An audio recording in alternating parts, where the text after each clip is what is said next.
வணக்கம். இப்போ இந்தியாவுல எல்லாருக்கும் பிடிச்ச பிராண்ட் அமுல்னு நமக்கு தெரியும். ஆனா அதோட வெற்றிக்கு காரணம் ஒரு சூப்பரான பிசினஸ் பிளான் இல்ல, அது ஒரு மனப்புரட்சின்னு சொன்னா நம்புவீங்களா? நம்ம மனசுல இருக்கிற தடைகளை உடைச்சா எவ்வளவு பெரிய விஷயத்த சாதிக்க முடியுங்கிறதுக்கு அமுலோட கதை ஒரு சரியான உதாரணம். வாங்க இந்த ஆச்சரியமான பயணத்தை நம்ம கொஞ்சம் உள்ள போய் பார்க்கலாம். முதல்ல நாம 1946 குஜராத்துக்கு போவோம். அங்க ராப்பகலா உழைக்கிற பால் விவசாயிகளோட நிலைமை ரொம்ப மோசம். இடைத்தரகர்களும் பெரிய கம்பெனிகளும் அவங்கள ரொம்ப சுரண்டினாங்க. அவங்க சொல்ற குறைஞ்ச விலைக்கு பாலை விக்கிறத தவிர வேற வழியே இல்ல. உழைப்புக்கு மரியாதை இல்ல, எதிர்காலம்னு ஒண்ணு இருக்கானே தெரியல. அப்படி ஒரு இருண்ட காலம். இங்கதான் ஒரு பெரிய கேள்வி வருது. எந்த அதிகாரமோ பண பலமோ இல்லாத ரொம்ப சாதாரணமான இந்த விவசாயிகள் எப்படி ஒன்னு சேர்ந்து இன்னைக்கு நாம கொண்டாடுற இந்த அமுல் பிராண்ட உருவாக்குனாங்க? இது எப்படி சாத்தியமாச்சு? இந்த நம்ப முடியாத மாற்றத்துக்கான ஆரம்ப புள்ளி ஏதோ பணத்திலேயோ இல்ல மார்க்கெட்டிங் டெக்னிக்லயோ இல்ல. அதுக்கு மேல ரொம்ப ஆழமான ஒரு விஷயம். அது என்னன்னா, ஒவ்வொரு விவசாயியோட மனசுலயும் பத்த வச்ச ஒரு சின்ன தீப்பொறிதான். ஆமாங்க, அமுல் வெற்றிக்கு அஸ்திவாரமே ஒரு மைண்ட் செட் ரெவல்யூஷன் தான். அவங்க தங்களை பத்தி, தங்களோட திறமைய பத்தி, தங்களோட எதிர்காலத்தை பத்தி வச்சிருந்த மொத்த பார்வையையும் மாத்திக்கிட்டாங்க. அந்த ஒரு சின்ன மாற்றம் தான் ஒரு பெரிய புரட்சிக்கே வழிவகுத்துச்சு. சரி, இந்த மனப்புரட்சிய இன்னும் நல்லா புரிஞ்சுக்க அவங்க 7 விதமான மனத்தடைகளை, அதாவது மைண்ட் செட் ஸ்ட்ராப்ஸ உடைச்சாங்க.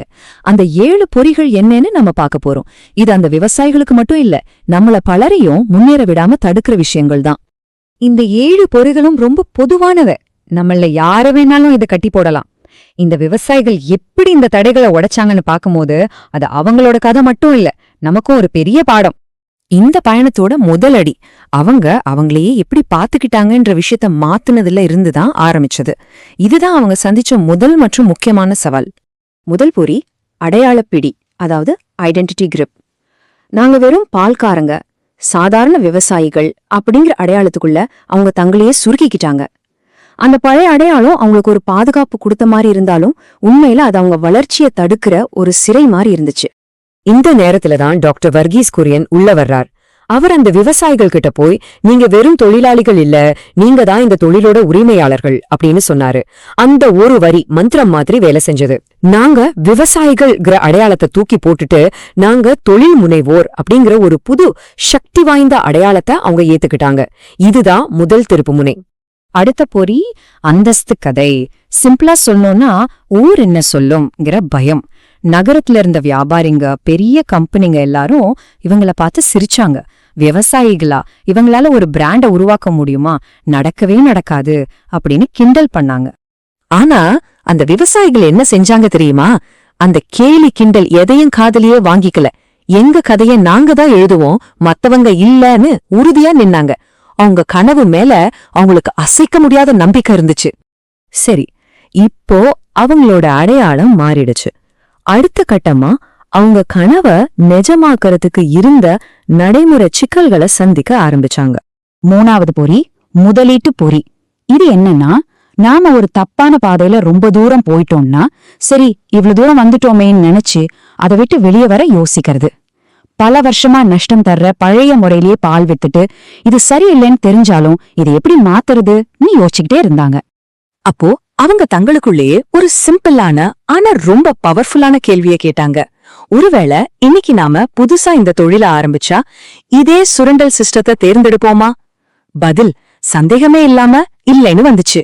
அந்த நொடியே அந்த பழைய பாதைய விட்டுட்டு கூட்டுறவுங்கிற ஒரு புது புரட்சிகரமான பாதையை தேர்ந்தெடுத்தாங்க. அடுத்ததா 2 பொறிகளை ஒன்னாவே உடைச்சாங்க. ஒன்னு தோல்வி பயம், இன்னொன்னு சரியான நேரத்துக்காக காத்திருக்கிறது. ஆரம்பத்துல சில தவறுகள் நடந்தப்போ அதை பார்த்து பயப்படல, அதை ஒரு பாடமா எடுத்துக்கிட்டாங்க. எல்லாம் சரியா அமையட்டும் அப்புறம் ஆரம்பிக்கலான்னு காத்துட்டு இருக்காம சின்ன சின்ன பால் சேகரிப்பு மையங்களை வச்சு வேலைய உடனடியா ஆரம்பிச்சாங்க. இறங்கி வேலை செஞ்சாதான் முன்னேற முடியும்னு புரிஞ்சுக்கிட்டாங்க. இந்த பயணத்தோட கடைசி கட்டம் கொஞ்சம் கஷ்டமானது. நிச்சயமற்ற தன்மையை ஏத்துக்கிட்டு தைரியமா முடிவெடுக்க வேண்டிய நேரம் இது. கடைசி 2 பொறிகள் கட்டுப்பாட்டு சிக்கல் மற்றும் பாதுகாப்பு மாயை. அதாவது எதிர்காலத்துல நடக்க போற எல்லாத்தையும் நம்ம கண்ட்ரோல் பண்ண முடியாதுங்கறத அவங்க உணர்ந்தாங்க. அதனால ப்ராசஸ் மேல நம்பிக்கை வச்சு பயணத்தை தொடர்ந்தாங்க. 2வதா அந்த பழைய சுரண்டல் சிஸ்டம்ல இருக்கிறது தான் பாதுகாப்புங்கிற பொய்யான நம்பிக்கையை உடைச்சாங்க. உண்மையான பாதுகாப்பு அடிமையா இருக்கிறதுல இல்ல, ரிஸ்க் எடுத்து சுதந்திரமா வளர்றதுல தான் இருக்குன்னு புரிஞ்சுக்கிட்டு தைரியமா முன்னாடி போனாங்க. சரி, இந்த 7 மனத்தடைகளையும் உடைச்சதுக்கு அப்புறம் என்ன ஆச்சு?